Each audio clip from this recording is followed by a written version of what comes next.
It's Tuesday on Your View. Welcome to the show. I am Morayo Afolabi Burn. As always, I have the ladies with me. Quite get in the building. Good morning. Nice good and morning. purple. Today, my banter is about Tokwe. Yes. Welcome back. I was wondering, what did I do? Welcome. She just disappeared. She didn't tell us she was going. I just noticed I didn't see her on the show. And suddenly, she's back.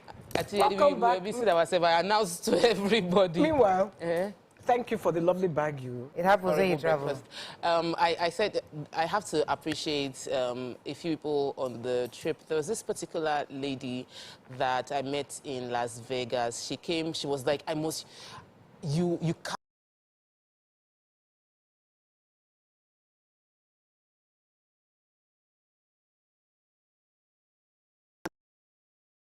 She was driving me to one place. She would take a picture. Drive me. She said, "You have to take a picture here. This is the old Las Vegas. This is the new Las Vegas. This is." As if she was driving. I was wondering how, because I knew she was cooking all.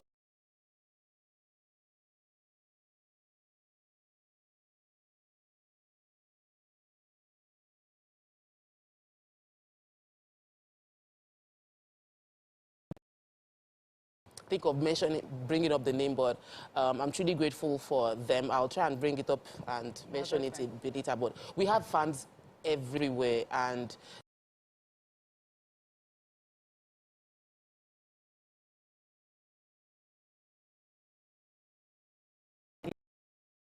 nice choker. I was surprised by it. I did not. she hid it in my bag. I went and I was wondering. I was like, okay, it has to be. So thank you so very much. It's lovely. Can't wait.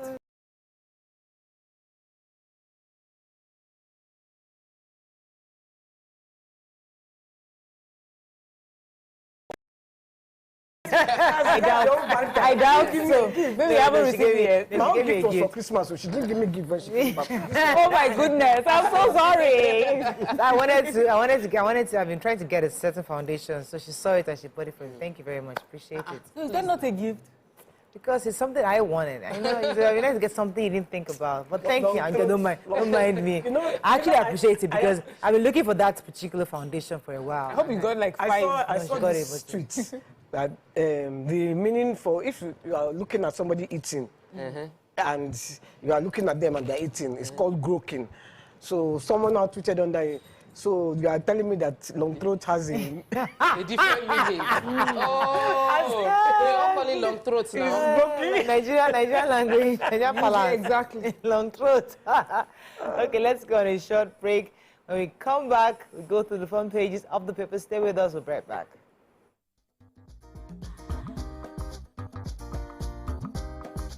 Stay tuned. Your View will be right back.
Okay, we're going to start with the nation. Federal government explains how students will access loans. Ondo 2024.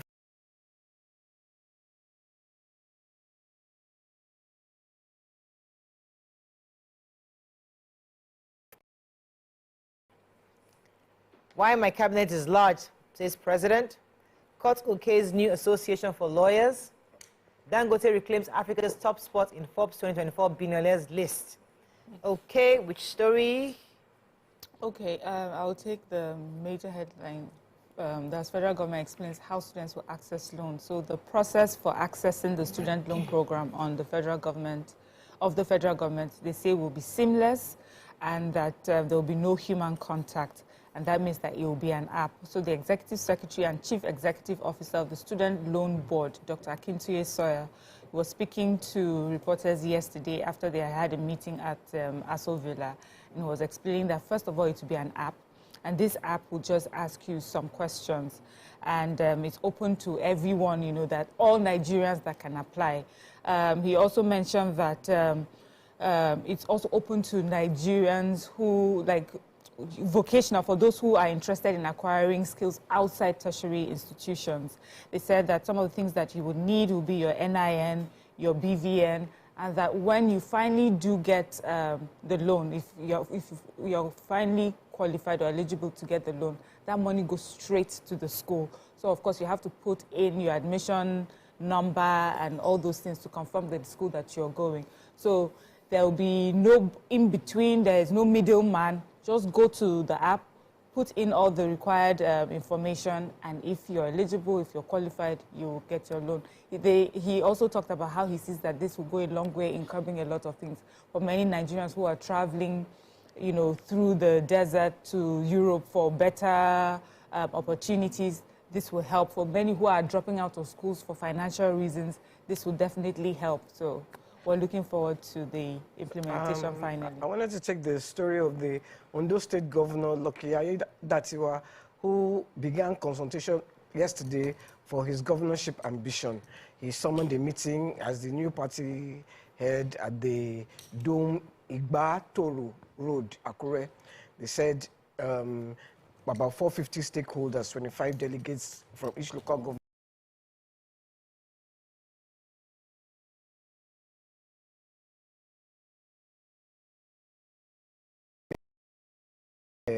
Mobilizing 100,000 monthly mobilization fee or salary, I'm not sure, and they all hailed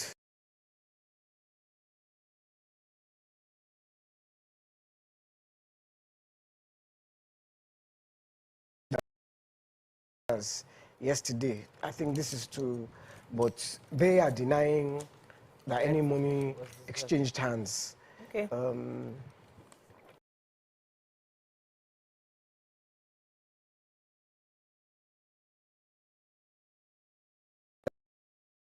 That they used, that they have money, all these are just rumors, Sha. All right, so the federal government has said that they would ensure investigation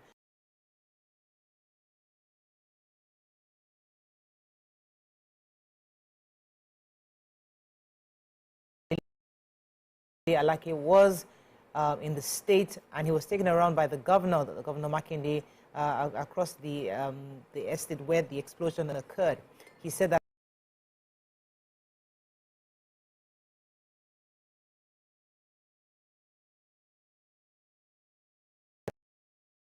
called the Oyo State Governor to commiserate with the government on what happened, and said that he directed the NEM, and that's the National Emergency Management Agency, to work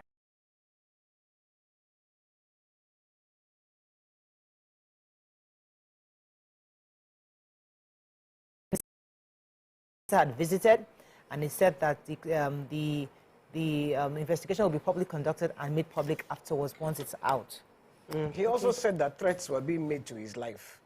That's Alake, Dr. Alake? Alake, yeah, said that threats were being, because he's trying to consolidate and he's on the, he says that he has already said powerful Nigerians are involved in this mining, bandits and everything, and now they are now threatening his life, but he's undaunted.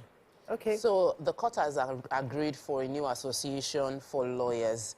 The Federal High Court in Abuja has approved that there will be a creation of a new, a different association for lawyers. We've always known the NBA. They said the NBA has existed since 1933.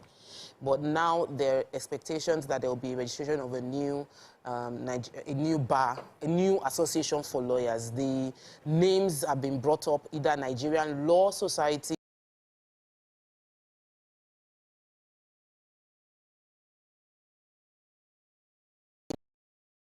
in December 2022, a group of lawyers are taking the case to court by accusing CAC of not, challenging CAC for not registering them.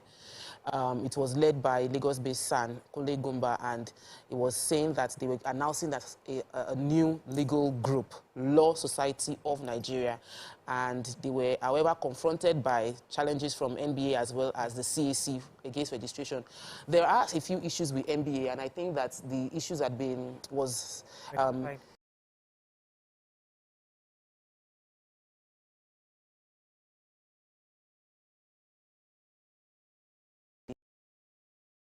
NBA and be members of another association, but there's been no alternative before. But now the court has okayed that there should be registration of a new association for lawyers. To the Punch, kidnapping epidemic.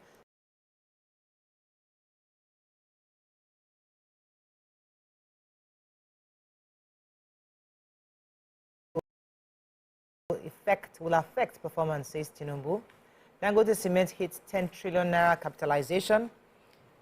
Picture story here. NSCDC destroys 4 rivers illegal refineries. 6,700 traders. Goods lodged to Mandela's building fire, says NEMA.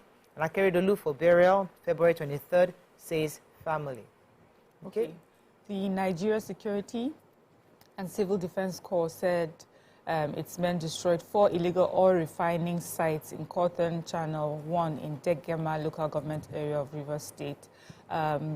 The spokesperson for NSCDC in Rivers State said that the state commandant ordered massive destructions of all materials used in carrying out the illegal oil bunkering, and over 4 different refining stations have been destroyed altogether, and also noted that the suspects took to their heels upon citing the marine operatives.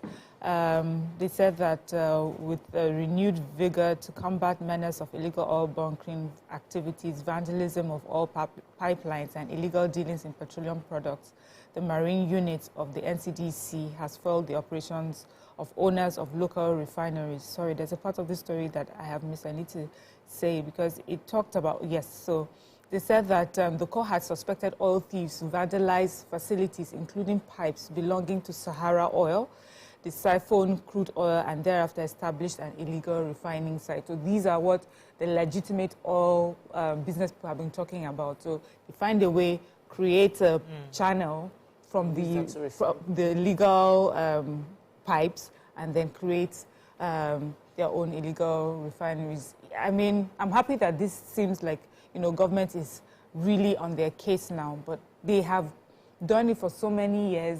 People did not put eye, or the government didn't put eye, and those in charge did not put an eye, that they've become so comfortable, it becomes a widespread business. Of course, they have stakes in it. Some government members I'm wondering that this refined oil, these illegal refineries, can't they just sit down on it and take over so that we can have destroying them instead of destroying them? I think because they got the oil, they are getting their crude oil illegally. We don't have enough crude oil for the legal ventures. Then some illegal ones are now tapping. And then the way that they are refining the oil it has a negative impact on the environment around them. So they're doing it quite crudely. Yeah.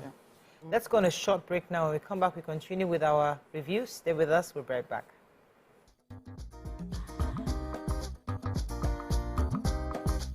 Stay tuned. Your View will be right back.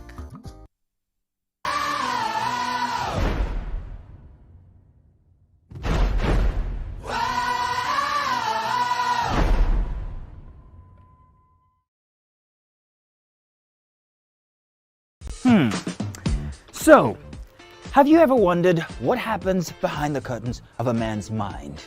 Or perhaps you're one of those who wonder what men talk about when they gather.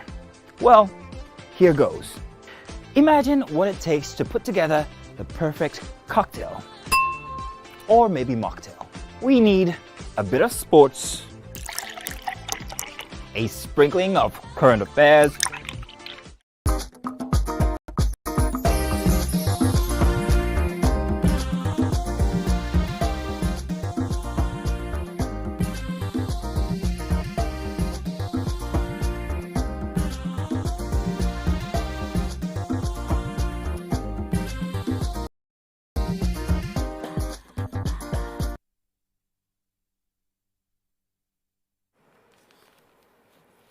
Still reviewing Punch. Who has a story? Yeah, the fire that happened on Sunday the Mandilas building on Broad Street, they said that about 450 shops and 30 offices, 2 hotels and 5 restaurants were destroyed in the impact of the fire of the 14-story building.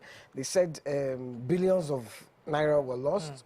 They said before the fire engine got there, when they got there, there was no access to the building. So it started, and it also started from somebody welding on the first floor, a generator, they were welding a generator to the building or something, and it caught fire. And I think they didn't notice till they reached the 7th floor. Oh my Lord. So, you know, by the time they noticed, the whole complex was on fire, and it affected other shops, not just that building, other shops, and you know, yeah, you know, they're all. Mandilas is a very big plaza. I remember even when I was But the way kid, it is, I'm sure even getting to it when the fire started ones have been very difficult. Okay, so I have the CBN story. It says a new report has projected that the CBN may ask commercial banks, especially those that have international banking license, to raise their capital base to 900 billion naira. The governor of the CBN, Olayemi Cardoso, said the Apex Bank will be asking lenders to raise more capital in order to support the federal government's vision to grow the economy to $1 trillion. According to the Banking Sector 2024 Outlook report, it says Nigeria banks may be required to boost their capital, with projections indicating an increase in ranging from 181 billion, that's for those local banks, and those with international license, to over 900 billion naira. So kidnapping, major headline in the Punch carries that most abductions within Abuja isn't even getting reported. That in a separate conversation with Amnesty International and the Nigerian Society of Criminology, Punch found out that these 2 people were saying that many people that get abducted, families are told not to involve the police, not to report to the police, and because they don't even trust the system, they just go ahead and source for the funds they can and pay the ransom quietly. And so the accounts that the police is working with right now, the reports is not it doesn't take the full cognizance of the level of kidnapping that is now happening. Punch is saying that the attacks kidnapping used to be something that happened in the northern part of Nigeria, but now, northwest, but now it is mainstream within many states and even in FCT. They interviewed a particular man, Segun Ade Reti, the father of a 13-year-old Miracle, who was kidnapped in the Koto area of Lagos State. Said he did not involve the police. He said, we received threats that if we told the police, they were going to kill our daughter, and so he said he gathered the money to pay. Another family also, Kubwa, said that they were abducted in Kubwa in Abuja. They also chose to pay without mentioning anything to the police. They also mentioned that there's fear of reprisal attack, that people that get kidnapped are worried that the police might know, that the kidnappers might have access to the police, and they will find out that they are the ones going to tell the police about what is going on.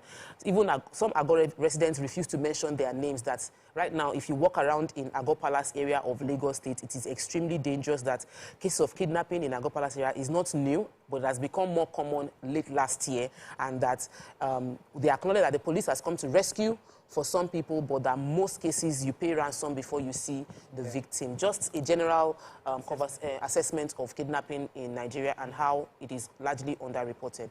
Quickly now to Daily Sun. Insecurity, Obi Bode George Middle Belt Forum raise alarm. Rivers crisis deepens as court voids state's 2024 budget redeployment of clerk and deputy clerk. Tinubu running inclusive government says can. Lassa fever outbreak hit FCT, emergency operation centers activated. AFCON. 6 Guinea fans died jubilating country's victory. Really sad indeed. Supreme Court judgment. Magistrates Court denies 38 protesting women bail in Nasarawa. No financially challenged person will be left out of student loan, says Tinubu. Drama in Plateau Assembly as 16 sacked PDP members vowed to resume legislative work. Okay, which story? Let me start with Khan. So the leadership of Khan, that's Most Reverend Daniel Oko, has said and declared that the President, Bola Tinubu, has an inclusive government, and his pronouncements so far have increased the confidence of Nigerians. He said this after his visit to the State House yesterday. He met with the president at the villa. Oko observed that most of the challenges currently facing the country were inherited, applauded the president for balanced appointments. On the purpose of their visit, the leadership of CAN visited the president, saying that it was a courtesy visit just to support his administration. He said the president has been very fair in his appointments so far and has been very inclusive. He advised the president to continue the path of inclusion, which has been evident from the beginning of his administration. That's from Khan, who vehemently opposed him before he came into power. Okay? Yes, I have this disturbing story. They say 38 women and others who were protesting last Friday in Lafia, Nasarawa State, after the Supreme Court judgment affirming Governor Abdullahi Sule as the duly elected governor of the state, have been denied bail. And this is despite the plea from their counsel. So that means they've been locked up since last Friday for peaceful protests. So the report says that they were on a peaceful protest. And they have, the matter came up before the court yesterday. They said they were listened to, but they were not granted bail, and the case has been adjourned to Thursday. The counsel for the defendants is saying that, yes, saying that they've been, they asked that the court look at this situation with some mercy. It says some of these women are breastfeeding women, their children are at home, there are some other sick women, they're still being held despite application by their legal counsel to grant them bail. This sounds really, this sounds disturbing. I mean, for peaceful protests. Yeah. Did you see the one that 24 was hours? No. From Nasarawa State too. Okay, moving on to Vanguard. Find a story. No, we're still in Sun. There's a story in Sun. Lassa fever outbreak.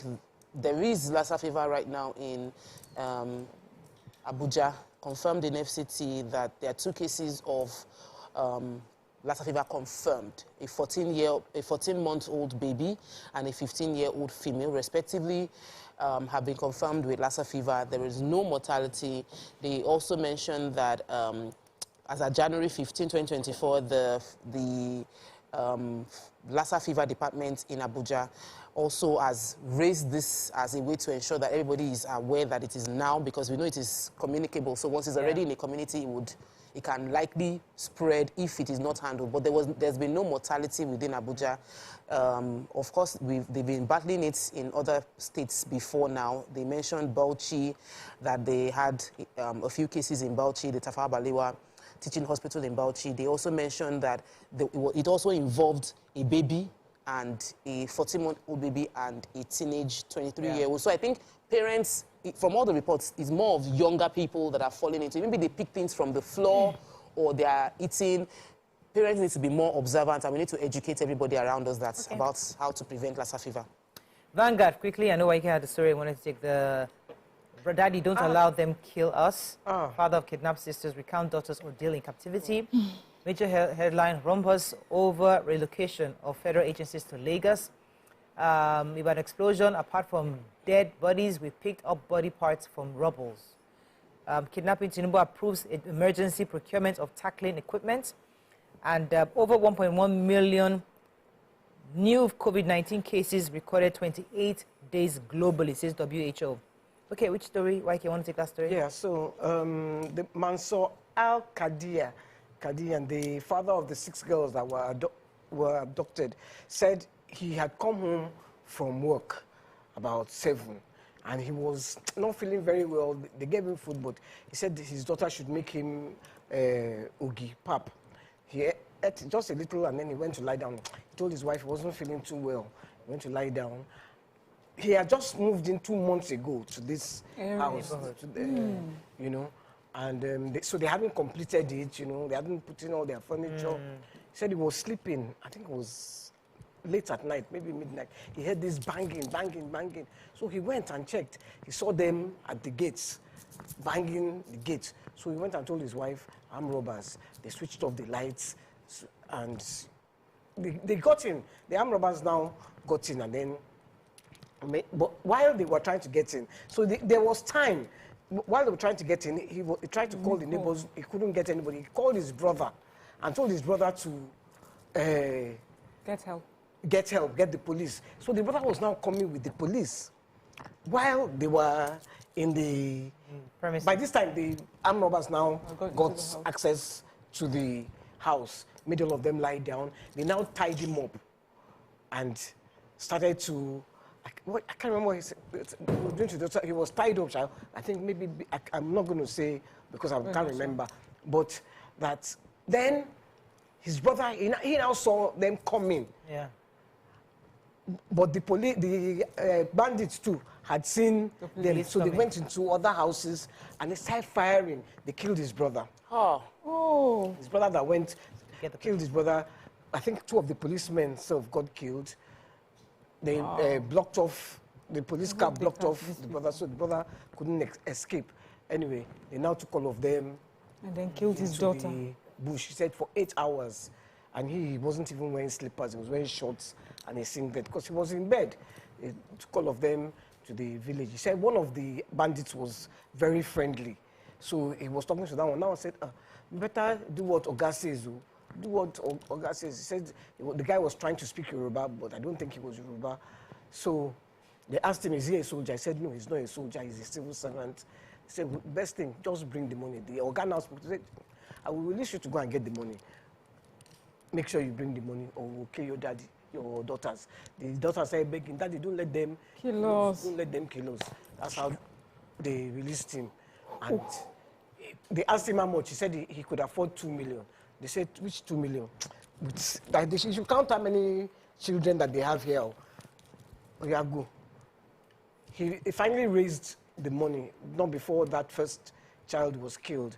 He says that the police, one of his uncles was saying that the police are saying that the ones that released, that no, they paid ransom.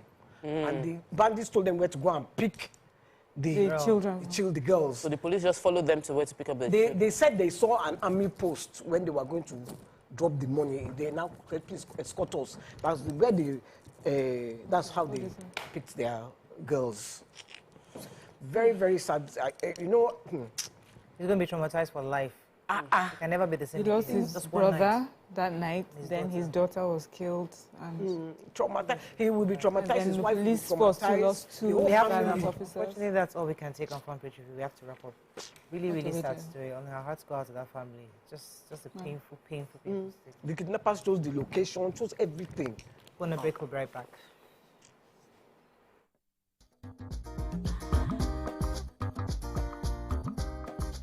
Stay tuned. Your View will be right back. So, have you ever wondered what happens behind the curtains of a man's mind? Or perhaps you're one of those who wonder what men talk about when they gather. Well, here goes. Imagine what it takes to put together the perfect cocktail. Or maybe mocktail. We need a bit of sports, a sprinkling of current affairs, some very deep topical issues, and last but not the least, a healthy dose of grumbling of those we love to hate. And yes, you guessed it, women.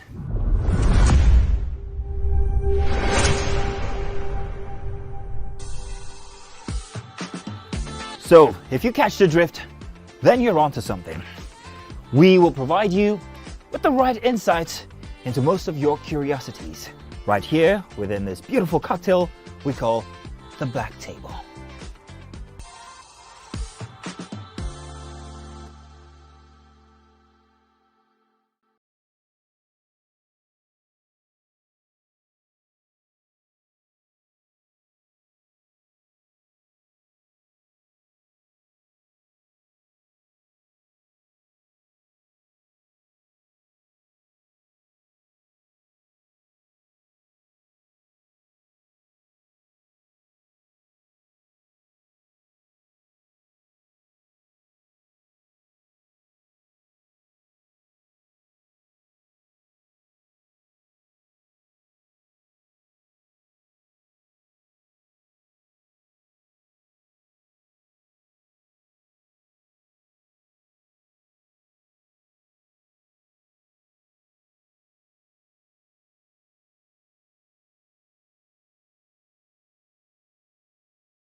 Pioneer Positive Force member, dancing queen of the 80s, non-conformist, Afrobeat historian in her right, and long-standing member of the multiple award-winning all-female show Your View, Omoyeni, Yeni, Anikulapo Kuti, aka YK Power!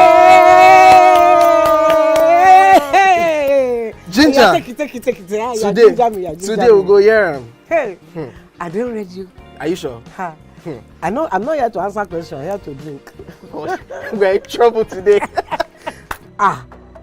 Wait till your age.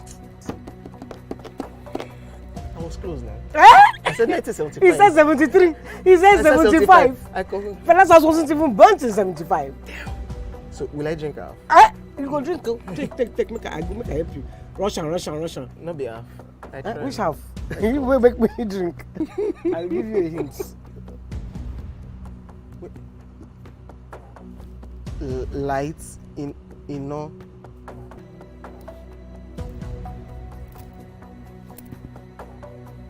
Nepa Road. Nepa Road in Abeokuta. First of all, my brain cannot memorize everything. A big black bug. A big black dog. Bug. A big black bug. Oh, sorry. A big. It don't start. Ọmọ fẹlá. Ọmọ Anikulapo Kuti. Wọ́n rò pé kí ni kékeré yìí. It's by Audison. It's not by Audison.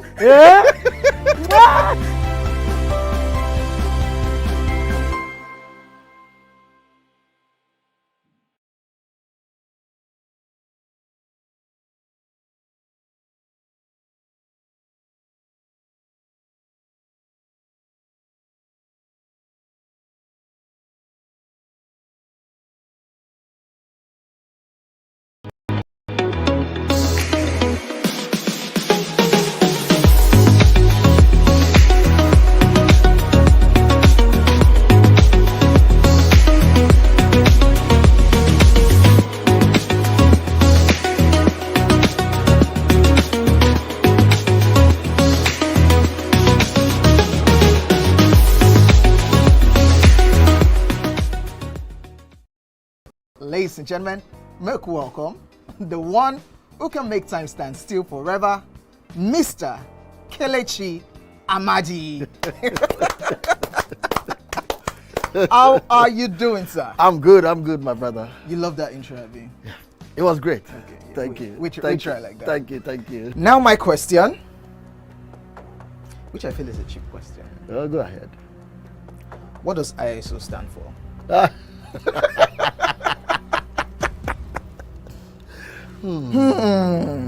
That is it. I think I'll drink. No, you're joking. I'm not joking. Kelechi Amadi. No. She, you didn't whine me. You're whining me now. I think I'll drink. Huh? No problem. Okay. I've always known this as.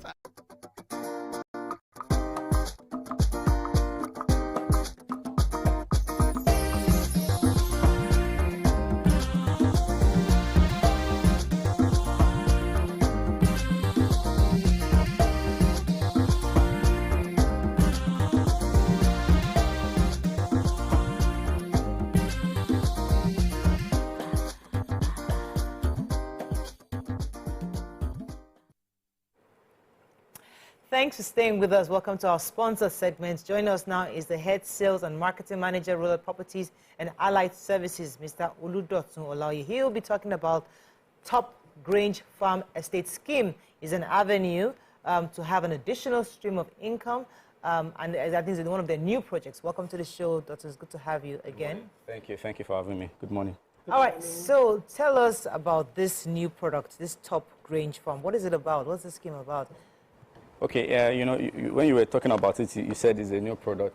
Well, this is not the first time that we've done this kind of scheme. As a matter of fact, I dare say that in the industry, Rollard is the first to come out with this kind of concept, where we offer you land ownership and farm ownership.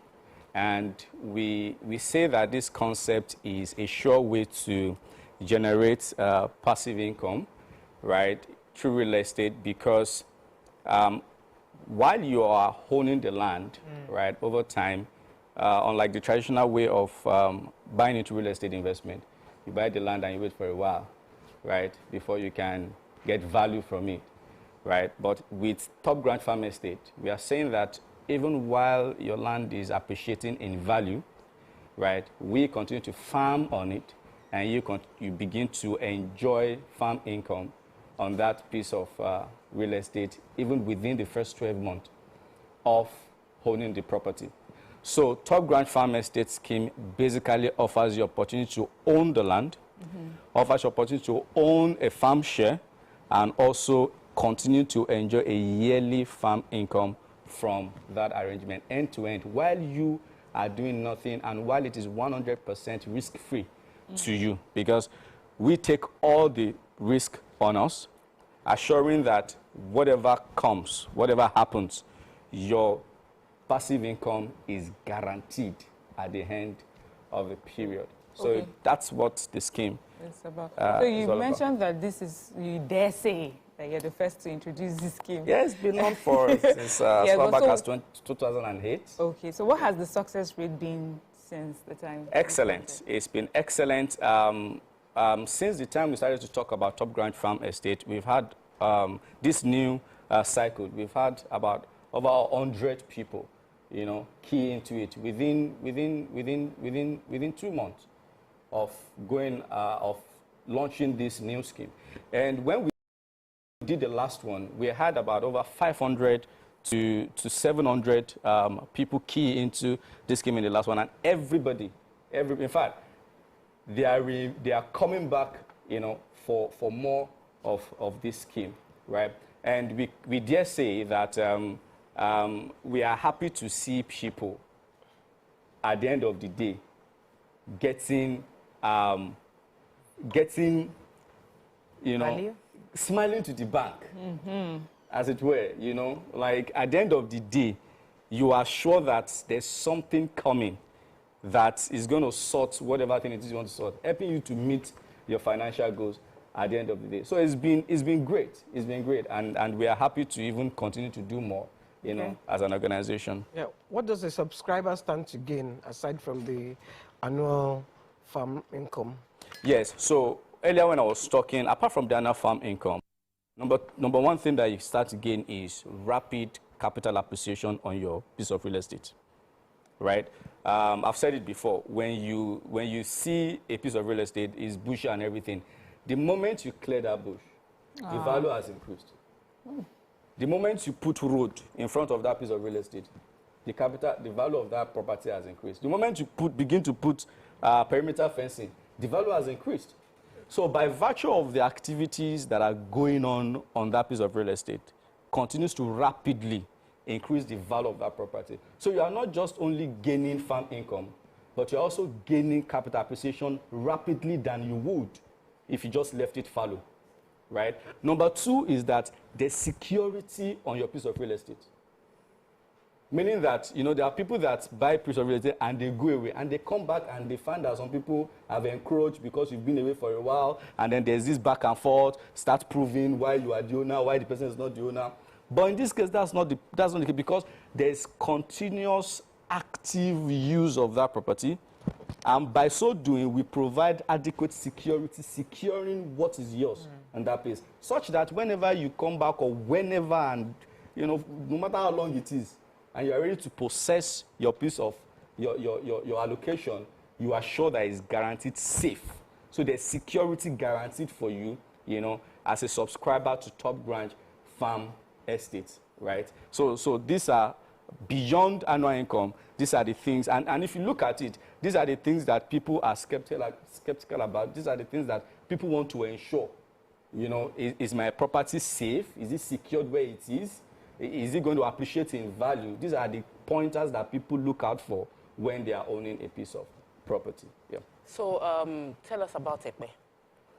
So talking about Ekpe and the real estate investment in Ekpe generally, you know, before we even start talking about buy this or buy that in Ekpe, you know, if you look at Ekpe's real estate journey, at the last census, Ekpe's population growth stands at 181,000 plus. But there's been a report that has projected the population growth in Ekpe to about 500 to 1 million in 2024. And where you see population increase, you expect that real estate needs will increase, right? Number two is that when you look at the history of land appreciation in Ekpe, within the last 5 years, Ekpe has witnessed over 100% increase in land appreciation in some areas in Ekpe, especially areas that are closer to Bejuleki, closer to the Lekki Ekpe International Airport, and all the projects that are going to Ekpe right now. Number three, just to mention a few, if you look at the interest of foreign investors and local investors in Ekpe right now, they are throwing capital, they are putting things in Ekpe that are driving the appreciation and making Ekpe attractive to investors and to economic growth and to people right now. And so that is why we say that Ekpe is the place to be. If you are not going to do anything at all in Nigeria, do something in Ekpe. Right? One of the things that you also see is the road infrastructure in Ekpe. I visited the routes some weeks ago, and the road network that they are doing is already completing. And what that means is that the travel time is reducing.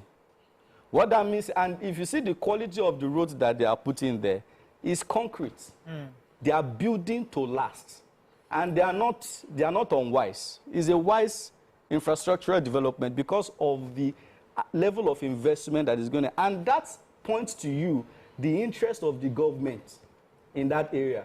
We say something jokingly around in the office that nobody needs any brand ambassador for Ekpe. Governor Sanwo-Olu is the brand ambassador for Ekpe. You know, I do say it. When they were commissioning or doing the groundbreaking of the Lagos Film City in Ekpe, he was there personally himself. He didn't delegate anyone. He went there. It shows you the level of interest and the commitment to this development in these places. And that is why for us, we are saying that with rural properties, Ashworth Gardens is an opportunity that you need to take advantage of right now with rural properties. Ashworth Gardens is located at Igbonla, Ilara, Ekpe, and currently is going for 3.5 million per plot, all inclusive. And you can even buy and pay for as much as 6 months, you know, with an initial deposit of 500,000 naira. So we are saying that if you are not owning a piece of real estate, in fact, if you have owned one before, own more in Ekpe. Right, and if I may just piggyback a little to top grant pharmacy that I was talking about earlier, you know, and bring everything together.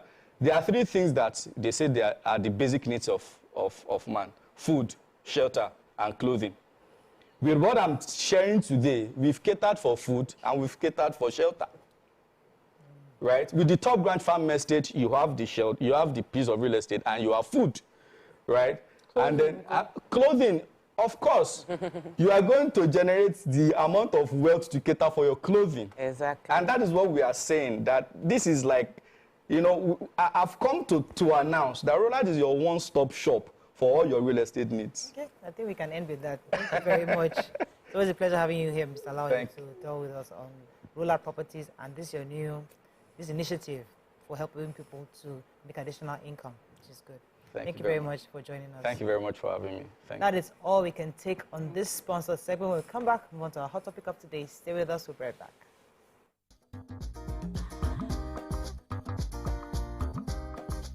Stay tuned. Your View will be right back. Ladies and help, welcome to the show, La General, the one and only Pere Egbe. Which of the following is false about teeth? We are born with 20 primary teeth. Teeth are the hardest substance in the body. Teeth are the strongest bones in the body. Teeth is not a bone, actually. Teeth can self-repair. The strongest bone in the body, no. Teeth is not a bone. Final answer? Teeth is not a bone.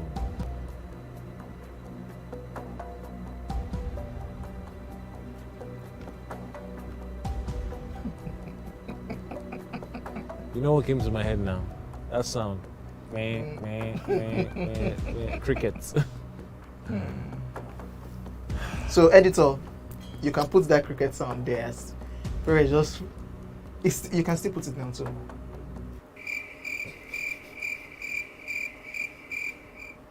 When was the first Gulda ultimate search?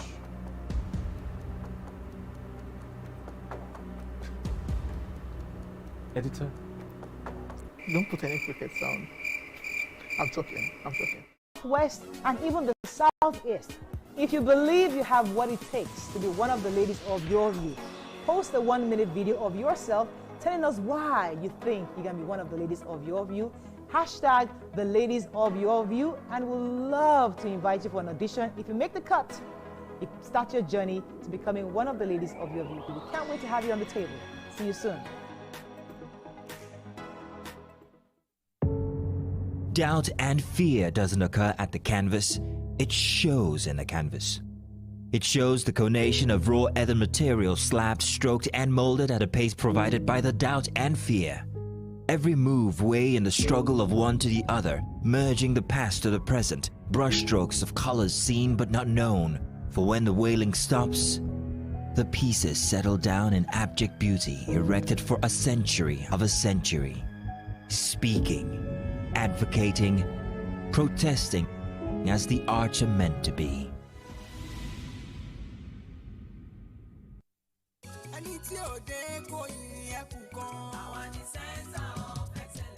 Lagos is the most visited state in Africa as the 5th largest economy on the continent. Covering the state and its government is no mean feat, it's a busy beat.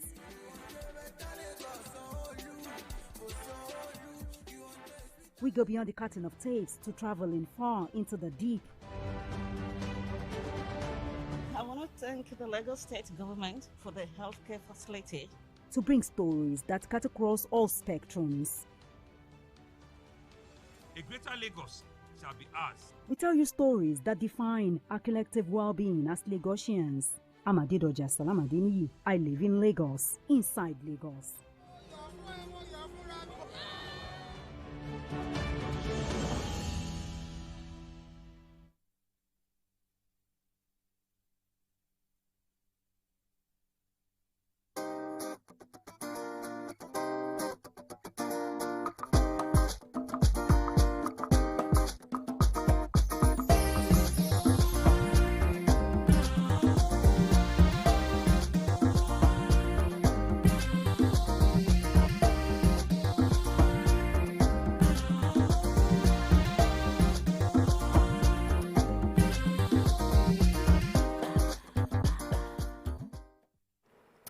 Thanks for staying with us. So one of the hot topics today is Lagos State government has banned the use of non-biodegradable styrofoam, popularly called takeaway packs, and other single-use plastics in the state with immediate effect.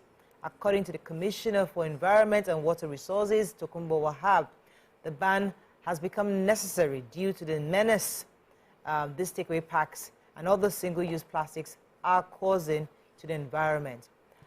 This was a very interesting conversation because in the last few days, everyone has been talking about it. But, you know, as I usually say, if your view doesn't talk about it, we have not talked, it doesn't really be spoken about because we share the views of Nigerians. And many have questioned the urgency, the fact that why is it with immediate effect, that these are things that should be done in phases. You can't just drastically stop things, stop something immediately.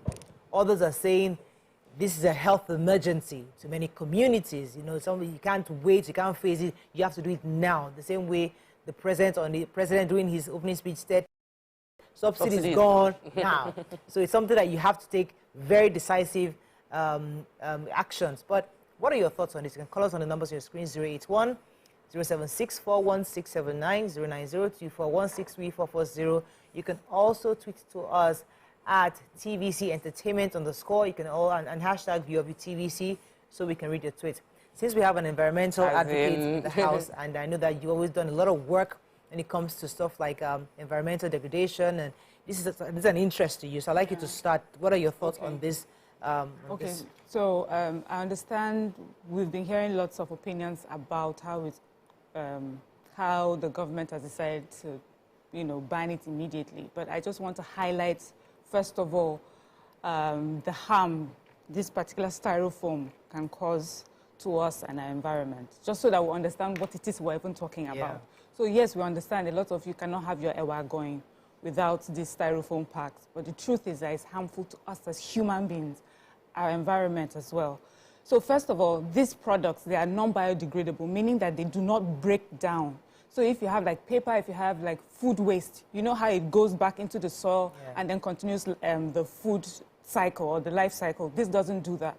It can stay 500 years or more on the ground. So that's why you see them everywhere. They clog up our drainages, they clog up our water channels.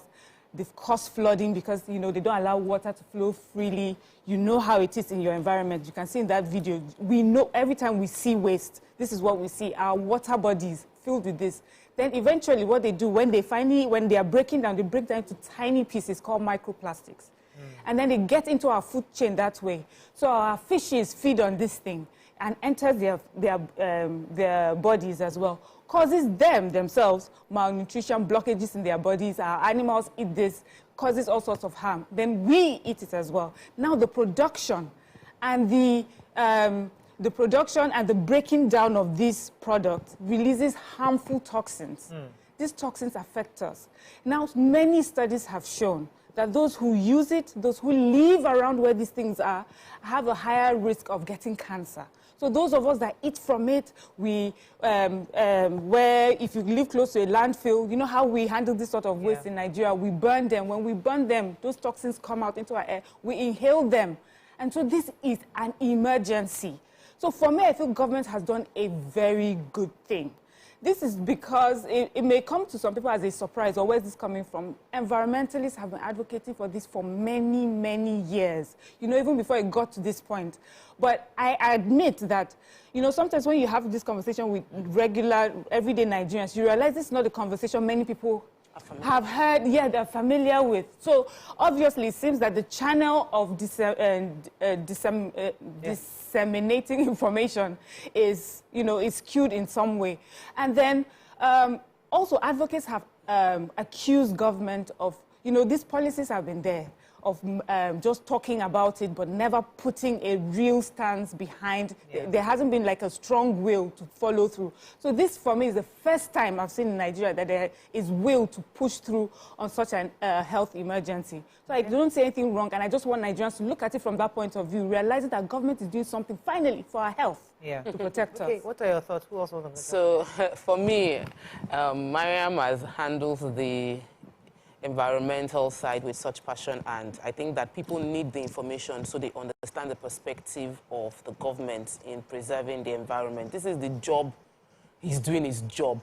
The commissioner is meant to preserve the environment and create a conducive environment, and this is important, and she has broken down the effects. Me is money, the economic impact of this. Yes, for many people, it is indeed coming across like an anti-masses project, because many people, their source of livelihood is from selling this styrofoam, takeaway plates, single-use products, single-use plastic products. Everything plastic that you can only use once that would break or damage falls in this category. And so obviously there's an economic impact for many people. But I'd like us to see the economic opportunity. I am not here to defend the government. I don't like when we make policies and say, this thing is gone. I didn't like when the president said subsidy was gone. I don't like this either. I feel like there should be mass education to let people understand, and a time frame that you have over the next 3 months. This is it. So we don't talk about Nigerians. Sorry, no, but we all watch. As a young child, I remember no break pipeline, no cuckoo on top pipeline. It was a song. We will listen, because you cannot. If you sit down in news and do press release, I will not read it. But if you do jingles that will be informing me that this environment, as they say, that is getting bad, you sing about it. Everybody will get to know it. We all know. We know the songs of this telcos jingles because we listen to it over and over again. That is the way, if you really want environmental change, you cannot legislate. I believe that you cannot legislate environmental changes. You cannot enforce discipline as the only means to carry out environmental changes. You need to inform people. My friend just came back from Rwanda 2 days ago, and I've heard from Rwanda over and over again. He said it's the cleanest African country he's ever been to, and this person is widely traveled across Africa. Why? There was a decision right from when before you leave the plane. They would mention that you cannot, if you have brought nylon with you from wherever you're coming from, in Rwandan plane, they will now say that you must take it out of your bag and trash it in the plane. Let me come in you there are for not a allowed second, to use it. because I remember that. See, you have to also remember the kind of way you're leading. It would be nice for us to just say, tell people, inform them, educate. These are people who have been doing things a certain way for many years. They are so used to throwing trash out the window. It's not by telling them. Sometimes you need drastic action. So those countries you're talking about, there were drastic actions that started off. After those drastic actions came and people changed their ways. Then for enforcement and longevity, you now say, okay, announce in the train, everybody, when you come out from the plane, do this, this is how we do it in our country. So that those you've educated, you sustain, that's a sustenance plan, not a drastic. You need something drastic. That's how I feel. You need something drastic because these, I believe that there are different kinds of citizens. And the kind of citizens you see in Rwanda, you see in the US, you said they are different because it takes phases to change people. But you don't change habits overnight. That's my point. But you see, you have to do a drug. There has to be. That's what law and order says. If a law says stop it, you do it. I arrest you now. I don't explain to you, give you time. No, I'm not giving you levels. I'm arresting you this moment because you've committed that crime. No, and you see the drastic action. We need to give time for the information to go round. Like I said, he's doing his job. But do you think if the information went round, just like we did for subsidy, during Lamido Sanusi's period, we all felt it's good. I feel announcements should go ahead. I feel there should be like, oh, this is going to happen. And I think Nigerians will listen. Now you're talking about so can I come from another? Yes, please. I want to just first say, when Tokwe mentioned Rwanda, I googled the population of Rwanda. There are 13.46 million people in the whole of Rwanda. I think it is not even up to Lagos State. It's not even up to Ikeja local, maybe to local governments. That's number one. So I think Lagos were like 20 million or even over that. So now, when you want to govern this amount of people, you have to do it systematically. You have to make sure that they hear. Yes. I think that because Miriam started off, that they should employ Miriam as brand ambassador, honestly. Brand ambassador. She can convince people because she went on the health benefits of. So I think that's a very major. Because for me personally, if I want to buy takeaway food and you give me, I will eat the food. I have no knowledge. I do not know about. So these are the kind of things that the government needs to tell the people. One, two. In the Western world, what they do is they supply us with things. Then it's now illegal to trash it anywhere. All these things, first, let me ask, which one is the pet, but which one is the one? Yes, there's one, I don't know it. Is it the one we drink water from? Yes. Yeah, so the small, those are pet plastic bottles. All the plastic bottles. Yes. So all the water people selling water. We should go back to when we were using glass. When we grew up, you were there. You are older. We were drinking bottles. We were drinking our drinks from glass. Always glass the affordability bottles. Sometimes also. But are you saying that all the water we're drinking and soft drink we're drinking, we're not going to use those plastic bottles? So why K? Because what the recycling is the way the Western world has combated. So when you cannot throw your plastic bottle anywhere, you have to throw it somewhere and they recycle. You know, so we have to start looking into it. Bachelor tried that and nobody listened to him. I remember how he bought beans across Lagos State then. You see, but we did. No, who is we? Define we. I know there's a group that is in a village that did it. Not many. Give me the data. How many people? No, that's not the point. Okay. So I feel. One second, I tried to get those recycling people to come to strike because I said we and the way the woman even was, she was on our show now. Okay. The thing is that a lot of, and I'll come to you, Mariam. The thing is that a lot of people, you see, we always live in our bubbles, and we think because in this our nice small bubble. We think many times. I've heard also that has even gone into marketplaces. They've had conversations, but then do they get it? Do they understand it?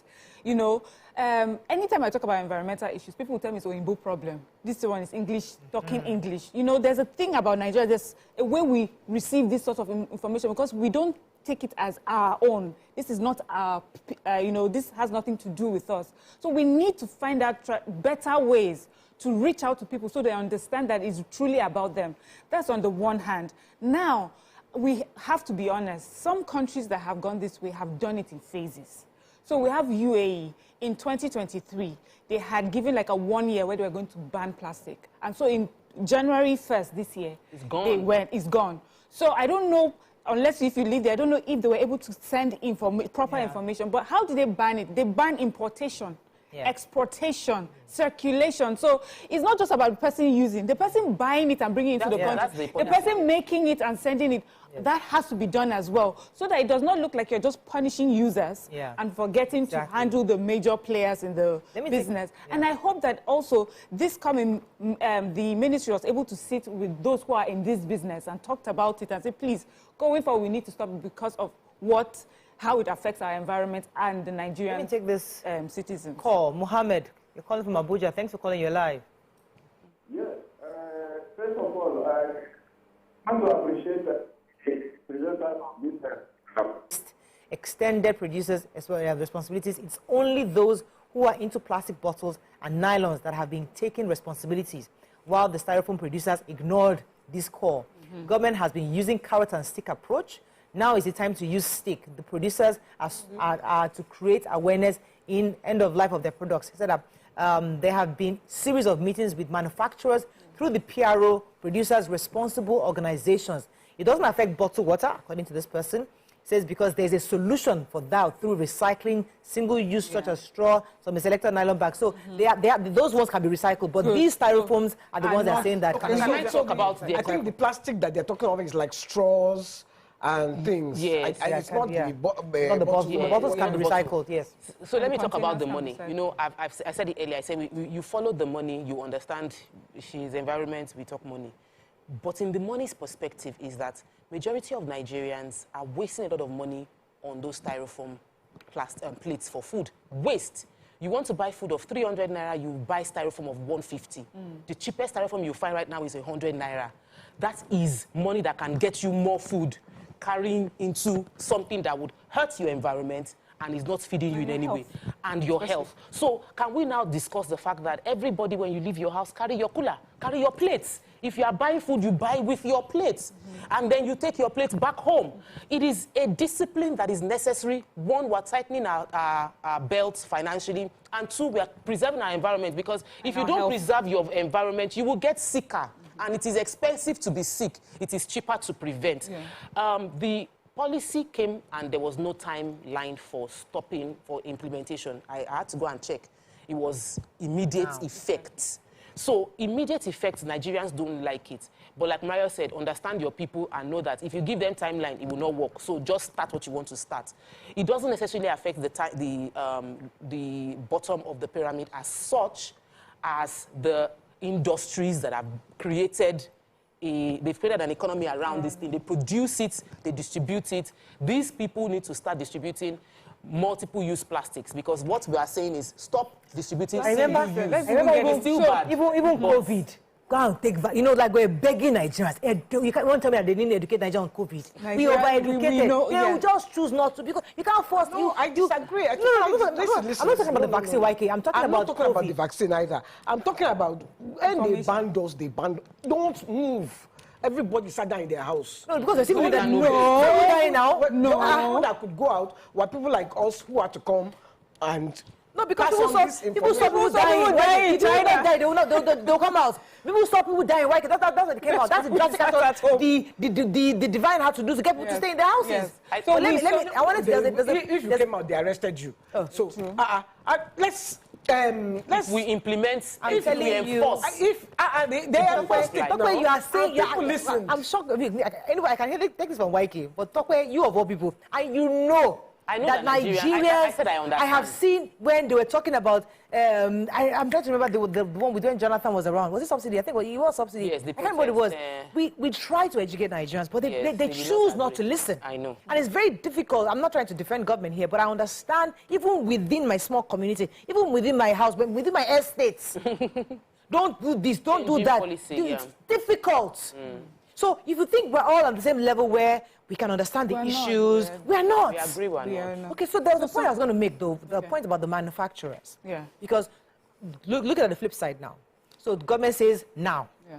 But have they considered investments of people who make this plastic? Somebody whose business is built around styrofoam. How does that person, because that person now, you've probably run them out of business. Okay, so that's why I mentioned that I hope, so I hope that government engage them, but also for those who are doing these businesses, they cannot say they do not understand that there's a worldwide, a global campaign against products like profitable. that. And now, yes, we understand. So they're doing it for the money. It does not matter what the hazards are. And to be fair, there are so many other products in this world that are being produced by people that have adverse effects on our environment and our health. But this is the first time, honestly, we need to celebrate the government. This is the first time when it comes to an environmental matter in Nigeria that we're seeing the will of government to back it up. They will come, they go for all the summits, they talk about the English, they come here, they sit on our shows, they mention it, and then they go home. But this is the first time that they have put a ban. And honestly, Nigerians, that word ban already has triggered many Nigerians. They're like, so what is it about? And so when you push against the word ban, now you want to hear the reasons behind it, and hopefully this will, because they have been doing little campaigns here and there in marketplaces, all the sort of places that you think, you know, traditional Nigerians will get information. Yeah. But on to use the word ban, Nigerians, when they hear the ban, now there's war. But now at least they now understand, hopefully, now why there is a ban. You know, you have to do it. You have to balance it. That's my point. I am not saying don't ban it, but balance it. Okay, the alternative to styrofoam plate, the way we used to eat money before. Yes, leaves. Leaves. You create alternatives. When I say the government needs to, like the plastic bottles. Listen, when I go to England, I see. They make a conscious when she's there's nylon bag sorting her trash. Plastic bottle. There's for glass bottle. There's rubbish. And when the people come, you have divided everything. They come and should be government that carries our trash. Wait, it's not government that carries our trash. Yes. When they carry the trash, we dump everything in. Tell us, okay, if you don't do it, I will fine you. Yeah.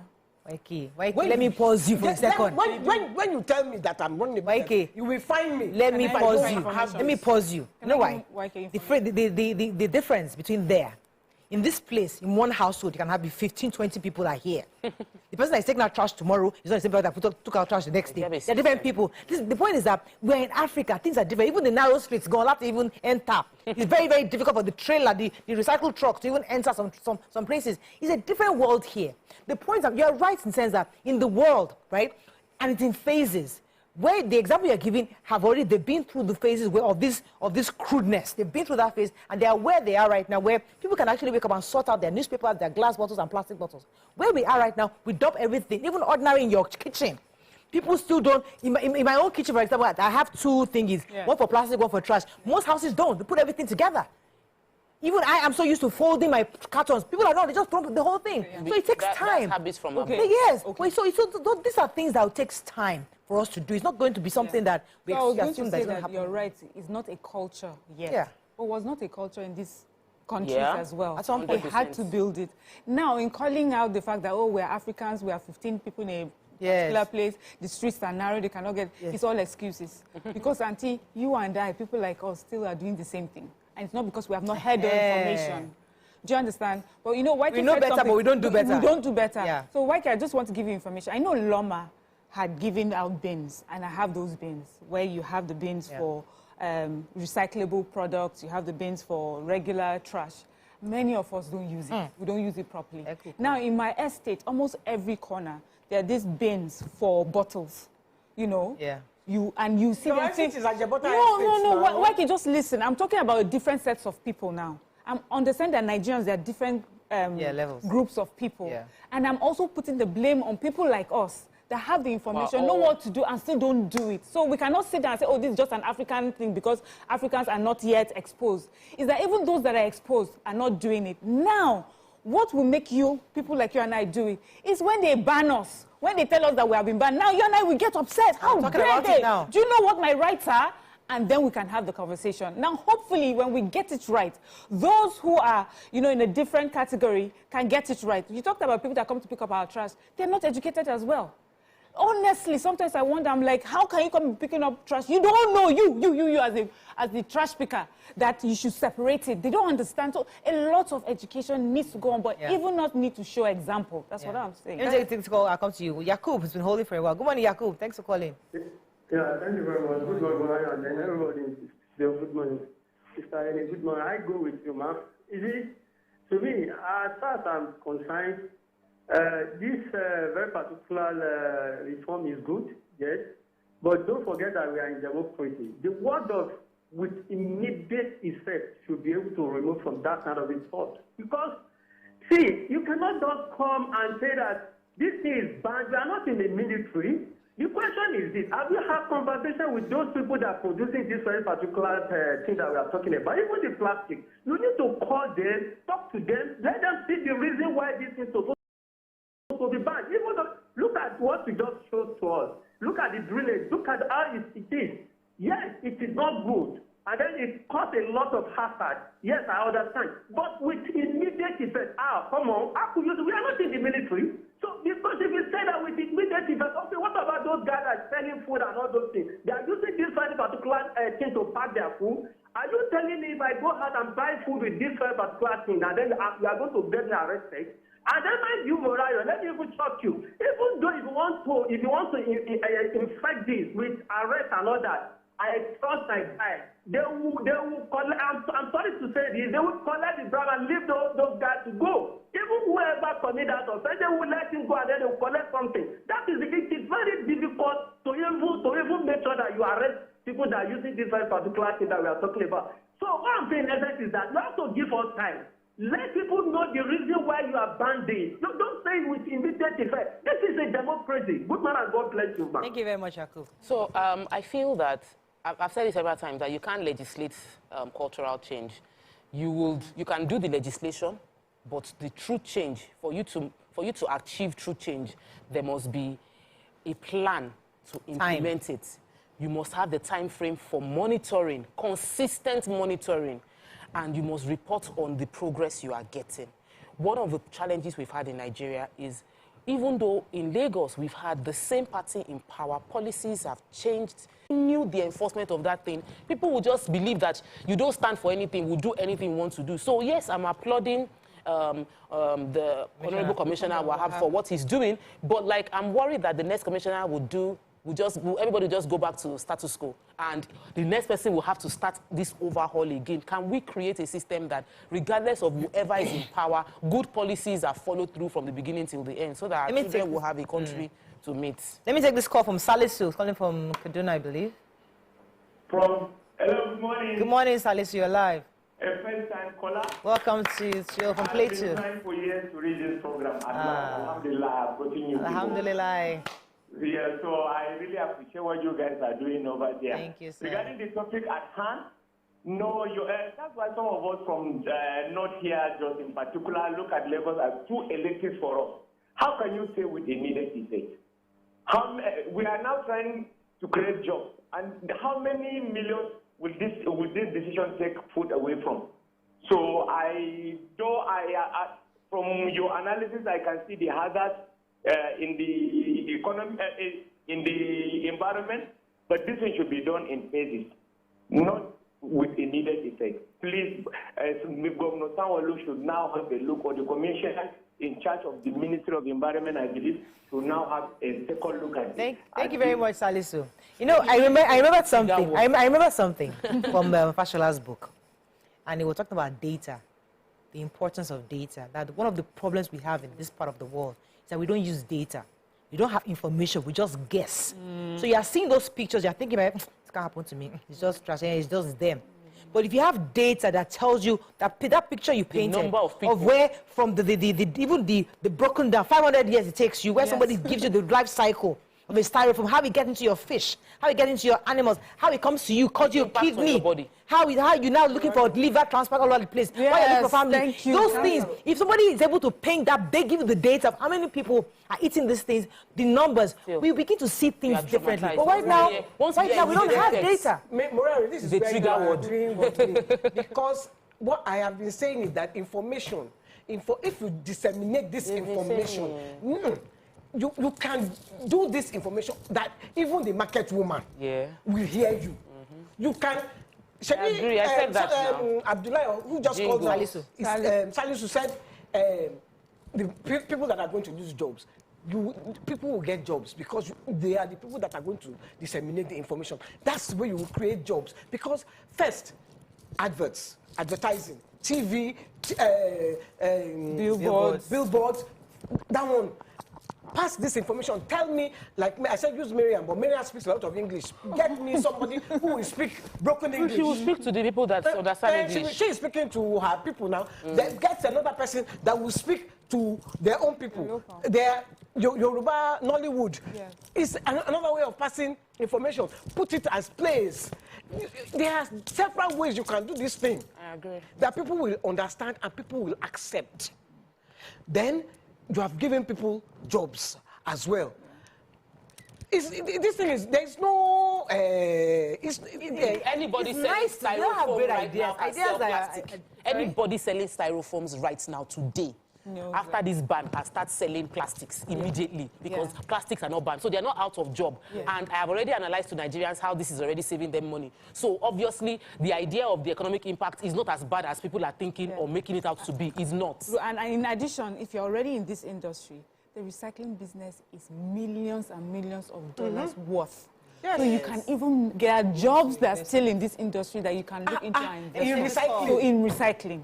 Big business, big one. And just stop all those criminals who have taken the recycling as a means to just be siphoning money.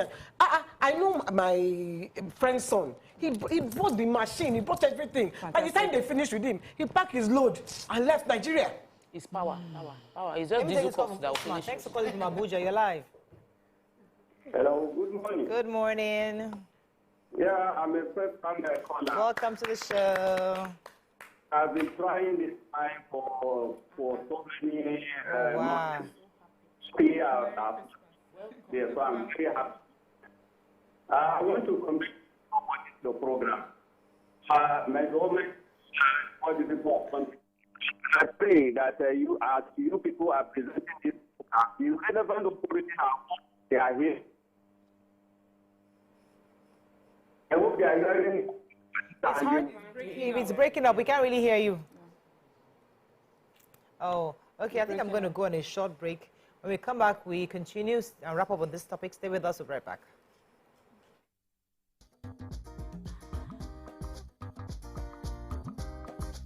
Stay tuned. Your View will be right back. Hello there.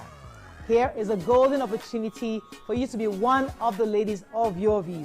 You think you have what it takes to be one of us, and you're from the Northeast, Northwest, and even the Southeast. If you believe you have what it takes to be one of the ladies of Your View, post a 1-minute video of yourself telling us why you think you can be one of the ladies of Your View.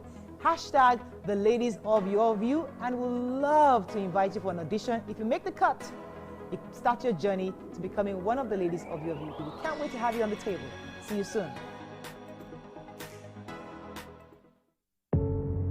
Doubt and fear doesn't occur at the canvas, it shows in the canvas. It shows the conation of raw earthen material slabbed, stroked and molded at a pace provided by the doubt and fear. Every move way in the struggle of one to the other, merging the past to the present, brushstrokes of colors seen but not known. For when the wailing stops, the pieces settle down in abject beauty erected for a century of a century. Speaking, advocating, protesting as the arts are meant to be.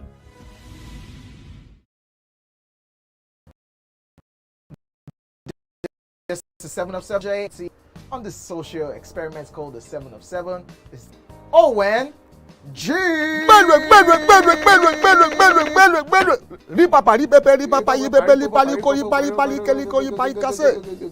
is the name, or what was the name? You said I want to make them better now. Rock Heart. No, of the goats when they brought it on stage. The name of that goat. Yeah. We should go there. No, that one easy now. I'm just drinking this so that I can ask him my own questions. It's not because of Buga. He didn't get it. You know. Okay. Mention 10 female stand-up comedians in Nigeria. See, just mention their stage name. If you annoy me, you will mention their real names and the year they started. And if you annoy me further, you mention the names of their husbands and the names of their children. Try me now. Okay, mention their name. No, let's just. No, wait. No, don't. No. Name, real name, stage name, husband name, children name. 10 of them. Even the 10. That's a lot. Eh? That's a lot. Did I cut your question for you? Yes. When you were happy now. With your hunchback. That was it. You are wasting time. We don't have time. See, my brother, before we go on a commercial break, you are stubborn. And I told you since. The fact that you play this your hair does not mean. You understand? See this bad hair you are looking at. It's experience. I've suffered before you. But I try now. When you there during the military era of Abacha and Babangida, you know what happened? I be Gen Z. So that Gen Z, I will remove 4 out of 10. That's like 4 out of 10 they pass exam. Don't drink this thing. Where baby you are on here. Drink out. If I land you.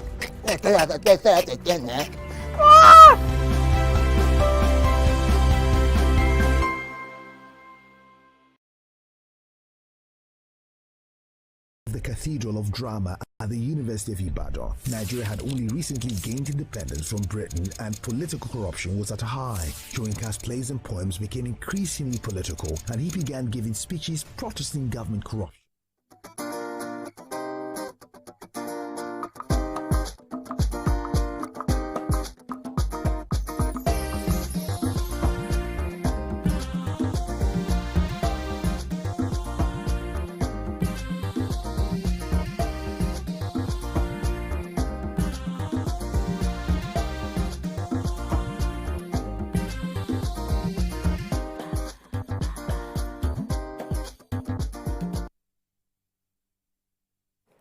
Thanks for staying with us. Let's take a few comments on social media. I want to take his comment. He said they're not out of job. So if you receive your consignment of styrofoam using your entire trading money, who is now going to give you money to buy recyclable plastics? Then he says, yes, at Miriam Long, brilliant explanation by at Miriam Longe. Yes, at Timos, there is a business side to this. With immediate effect, it's problematic. The way Miriam said it was done in the UAE is how things are done. I'm sure our government know this, but as usual, they don't rate us. Let me take Muritala. He said that seeing the plastic weights that we were just showing, said although seeing the plastic weights floating and clustering our drainages whenever the rain falls is very irritating. Akonita says Nigerians most times like sharp means of doing things, but never want to do things in the proper way. Corey Marcus says culture is defined by the way of life of people. How can we change the way of life of Nigerians not to litter their immediate environment with plastics and styrofoam? That's the work. It is legislation. Dami Balogun says, isn't that what Fashola, the former governor of Lagos State, did? Did he do anything about having data? I don't know why people entertain these politicians. He does not agree that the quoting of the book is annoying this person, apparently. That you shouldn't have quoted it, that he was former governor of Lagos State, he should have provided data. He said people are saying one-use plastics in UK and in the US is a thing. You are unaware of the ban there too, that there is a ban in the UK and in the US on single-use plastic. So what we're doing is And this is just Lagos State. So if you are selling styrofoam and Lagos is no longer accepted, you can move to the next state, Ogun State. Please, by all means, please don't. We have Nigerians everywhere in Nigeria. Because Alagbole is in Ogun State. Please, by all means. It's not Lagos State. And then you can for the ones you already So, you see, it's not... Let's not... This is why, find a see, way. if they don't find a way to work together... As a country. How can we, me and you, work together when they won't do it in Ogun State? Or some states are banned on Kara for a while. Lagos never banned for a long time. And when they moved all down south. We've always said that Lagos has led in many things and other states have followed. Lagos, when it comes to all sorts of many things, many innovations, development, Lagos has led. So hopefully this will trickle over to I remember when I went to and I hope that they will hear. Donald Duke's state. I was there many years when I was governor. There was no Okada. I was shocked. Yeah, because no, there was Okada, but they had the blue helmets. They were really working. I'm like, if you go to Port Harcourt now, there's no Okada. Exactly. So, and Lagos had it for just recently. So Lagos doesn't have to lead. Other states should just hear why Lagos is banned and realize go ahead and ban Ogun State, the river in Alagbole, it's no more a river. It's now a plastic. It's not even a stream. What is a plastic? Repository. Hey, yeah, and it's when it rains that you will know the wahala. Yeah, and we're preparing because now the thing overflows. Well, if you enter that river by mistake, that's I put that. During rainy season, it carries you have people gone. now. Yeah. There was a family that lost the entire family last year. A couple that lost their entire children in Lagos due to flooding, and that's because we are not doing our own part. So the government is telling us to do our own part now, that help us to help you. We are seeing those videos. We saw what happened in Alaba International. There were billions of naira that was lost due to flooding that happened, and I have been to Alaba International. The styrofoam plates are the ones that cause major clog. They never disintegrate. So this is to help us to help. This is helping governments to help ourselves so that we're not complaining. Let me take this call and our final call before we wrap up. Hello, good morning. Thanks for calling. Hello, good morning. Hello, Afemi, you're live. Yes, I'm a first-time caller. Welcome to the show. And I can tell you your program is great, and it has impacted my family. In fact, your program is... Thank you.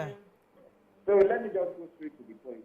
But Murayo, please, I would like to advise you for more in Nigeria, at least try to speak pidgin English sometimes so we can understand. At least most of this information now, at least so many people can impact from it. Like my grandma now, I have to translate for her again, stuff like that. So let me just go speak. See, me, I will even like... Oh, yikes. Okay, I'm going to go. I think we're going to wrap up on this, but do you have any comments before we wrap up? Did you read this one from Mutual? Like, government should attach more incentives. Did you read that? No. More incentives to the recycling of plastic waste. They do. In Israel, there is a recycling machine that's like ATM. It issues receipt for any bottle wash you insert in the... Okay. All right, that's all we can take on this, but I think Nigerians have spoken. Some believe that the government shouldn't have made it an immediate effect issue. They could have actually done it in phases. Others have also highlighted the health hazards these things cause and the fact that we need information. I had mentioned earlier that one of the key things any government uses across the world is data, getting information, get researchers to give us what the numbers of tons of the styrofoams we have, information, so that when people have a graphic knowledge of what how detrimental this can be to their health, maybe they can take better actions. But if we know better, we do better. People don't know that plastic bottles in the car causes cancer. Yes, causes breast cancer, causes many. So when you leave your plastic bottle and the heat, Nigeria, that the heat is crazy. Especially in the car, Start going out with your coolers so that you can buy food into your plate by yourself. All right, let's go on a short break. When we come back, we'll take our second hot topic. Stay with us. We'll be right back.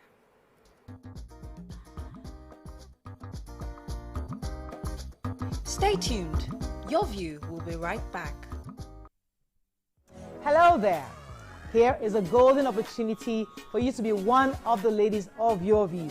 You think you have what it takes to be one of us, and you're from the Northeast, Northwest, and even the Southeast. If you believe you have what it takes to be one of the ladies of Your View, post a 1-minute video of yourself telling us why you think you can be one of the ladies of Your View. Hashtag the ladies of your view, and we'll love to invite you for an audition. If you make the cut, you start your journey to becoming one of the ladies of your view. We can't wait to have you on the table. See you soon.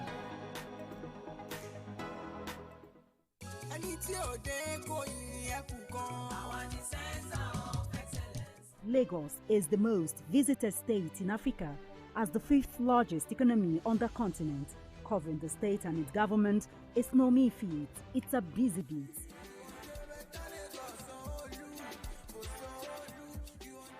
We go beyond the curtain of tapes to travel in far into the deep. I want to thank the Lagos State government for the healthcare facility. To bring stories that cut across all spectrums. A greater Lagos shall be ours. We tell you stories that define our collective well-being as Lagosians. I'm Adedoja Salamadini. I live in Lagos, inside Lagos.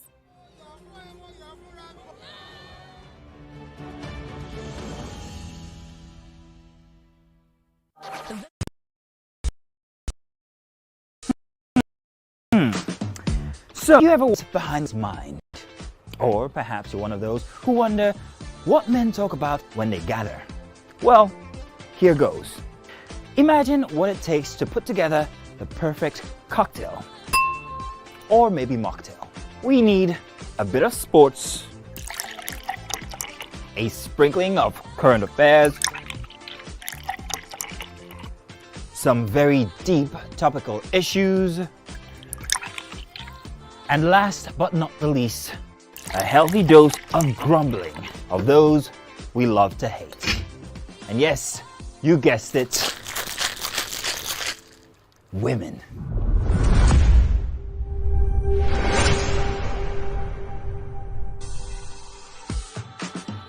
So, if you catch the drift, then you're onto something. We will provide you with the right insights into most of your curiosities, right here within this beautiful cocktail we call the Black Table.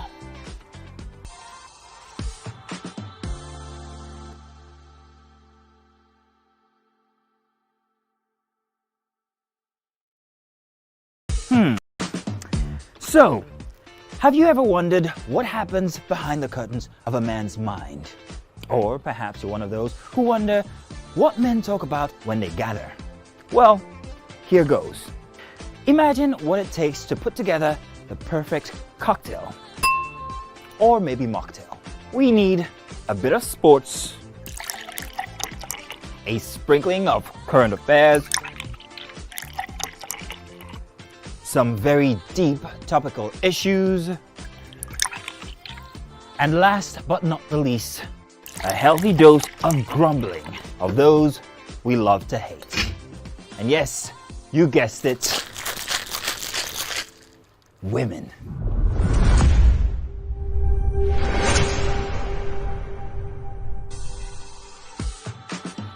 So, if you catch the drift, then you're onto something.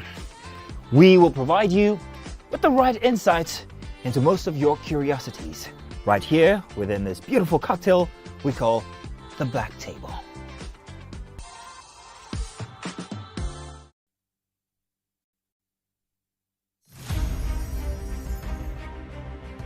Muhammad Ali was born and raised in Louisville, Kentucky on January 17, 1942. His birth name was Cassius Marcellus Clay Jr. He began training as an amateur boxer at age 12, and at 18 he won a gold medal in the light heavyweight division at the 1960 Summer Olympics and turned professional later that year. In his early years as a professional, Clay was more highly regarded for his charm and personality than for his ring skills. He sought to raise public interest in his fights by reading childlike poetry and spouting self-descriptive phrases like float like a butterfly, sting like a bee. On February 25, 1964, at age 22, he pulled off a major upset, defeating Sonny Liston to win the World Heavyweight Championship. That same year, he shocked the boxing establishment again by denouncing his birth name as a slave name and formally took the name Muhammad Ali, which was given to him by his spiritual mentor Elijah Muhammad, leader of the Nation of Islam. For the next 3 years, Ali dominated the boxing arena. Then, on April 28, 1967, citing his religious beliefs, Ali refused induction into the U.S. Army at the height of the Vietnam War. Ali was stripped off his championship and precluded from fighting by every state athletic commission in the United States for 3.5 years. Ali's message of black pride and black resistance to white domination was on the cutting edge of the civil rights movement. In October 1970, Ali was allowed to return to boxing, but his skills had eroded. On March 8, 1971, he challenged Joe Frazier, who had become heavyweight champion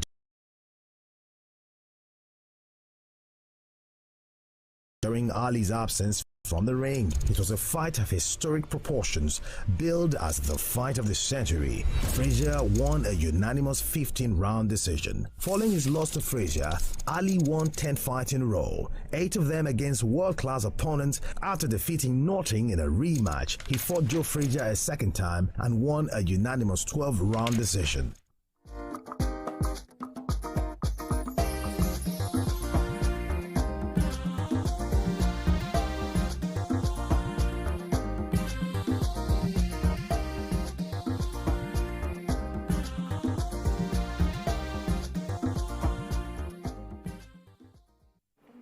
Thanks for staying with us. So yesterday, Nigeria managed to wiggle their way to crossover and move on the first round of the African Cup of Nations yesterday.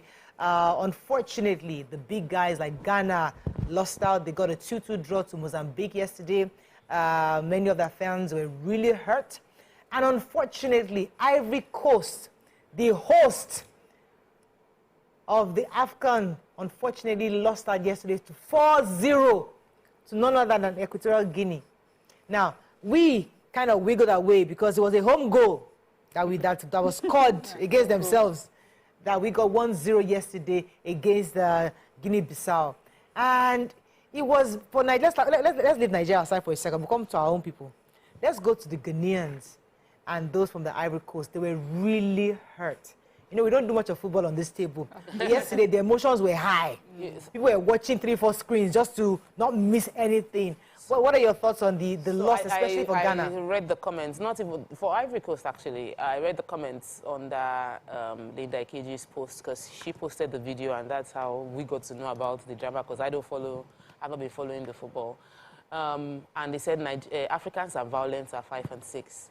Africans. And yes, Africans are violent. Now, I've seen Nigerians get angry. It's not even football. It's not football, it's frustration. Being unable to control our emotions. It's not a Nigerian thing. Exactly. Even if you go to Spain, go to Italy, they would just go.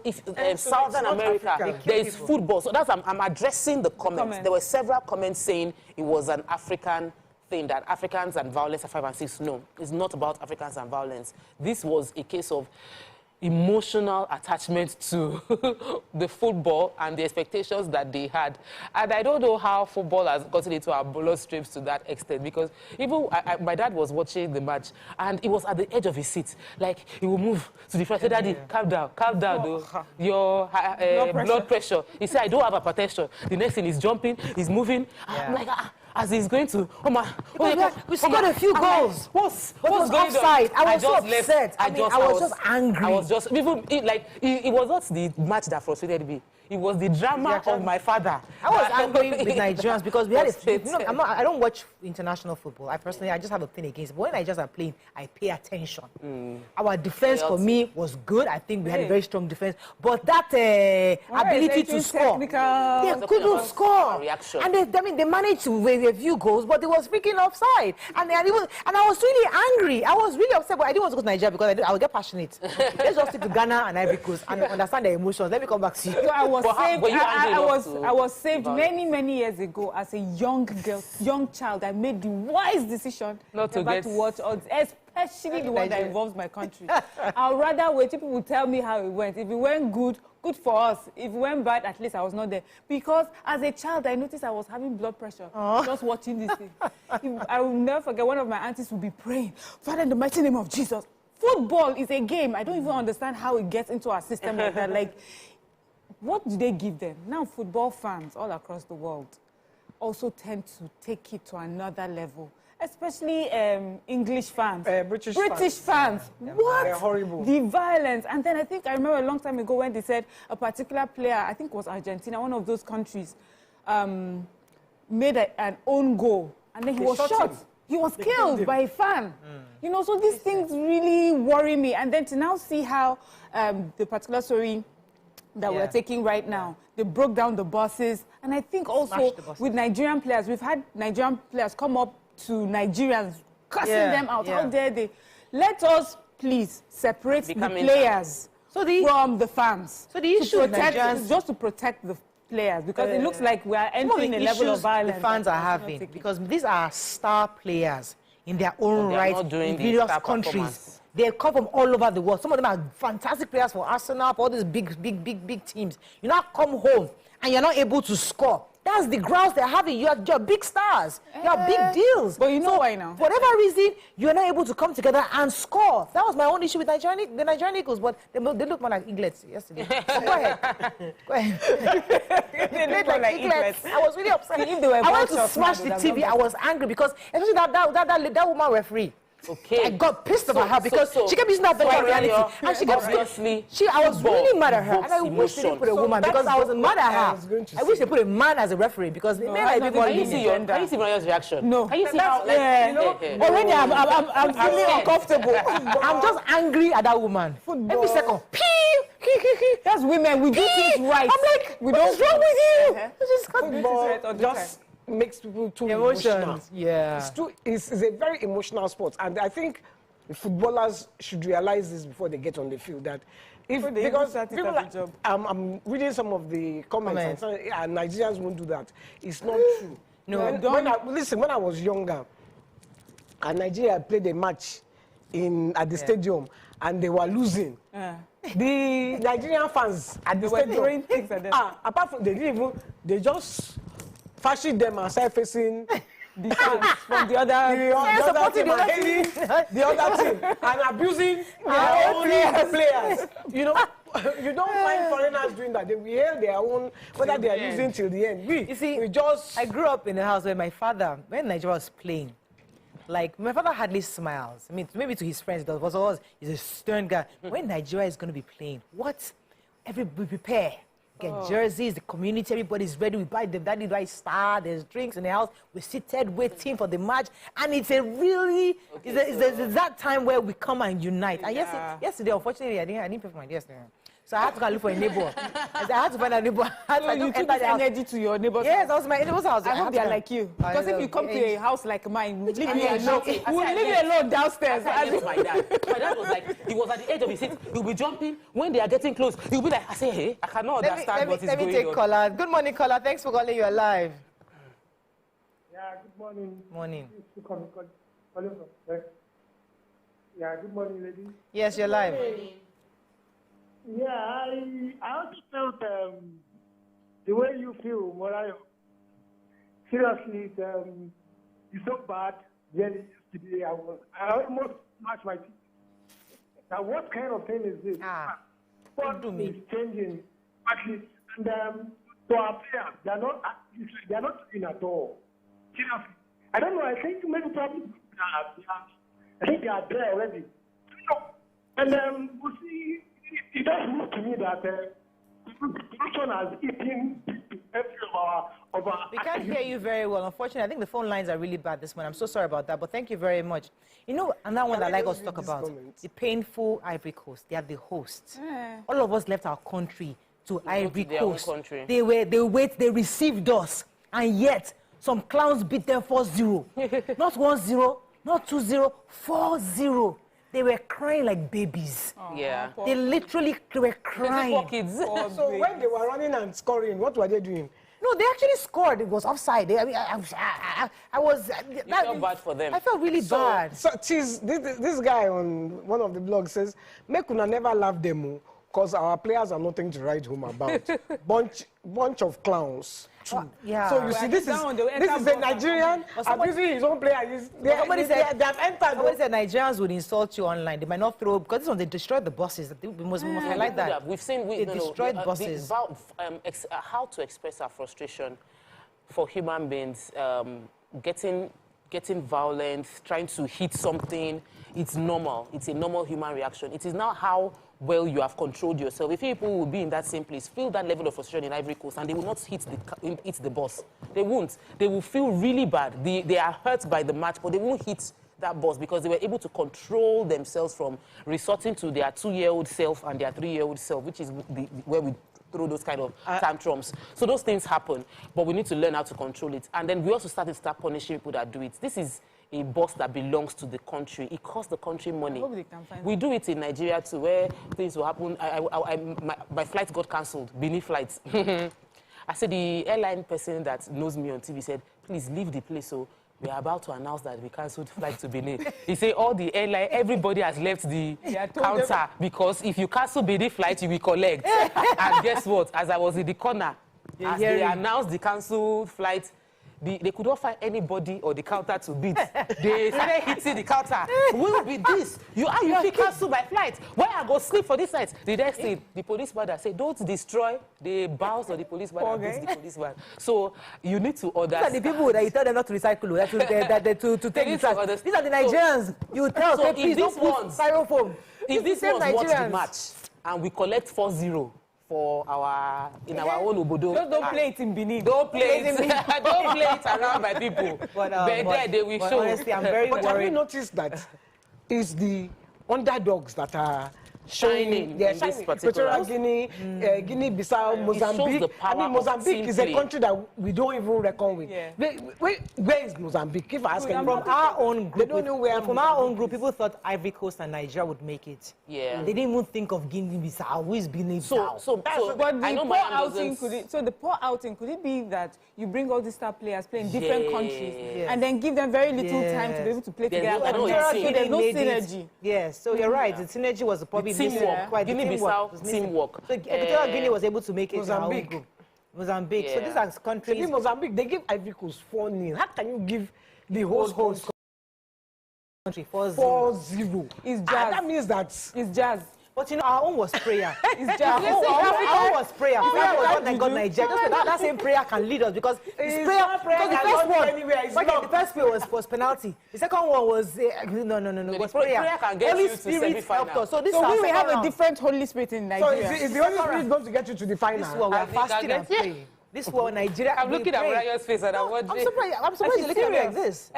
No, you prayed your way to first round. No, so we are in the second round now, but he got special grace and mercy. Semi-finals. You got on the mountain. It's not by your talent on the football field. RCCG is on the mountain. That's a good point. And it's a major prayer point. But I thought RCCG is in many African countries as well. On the football field.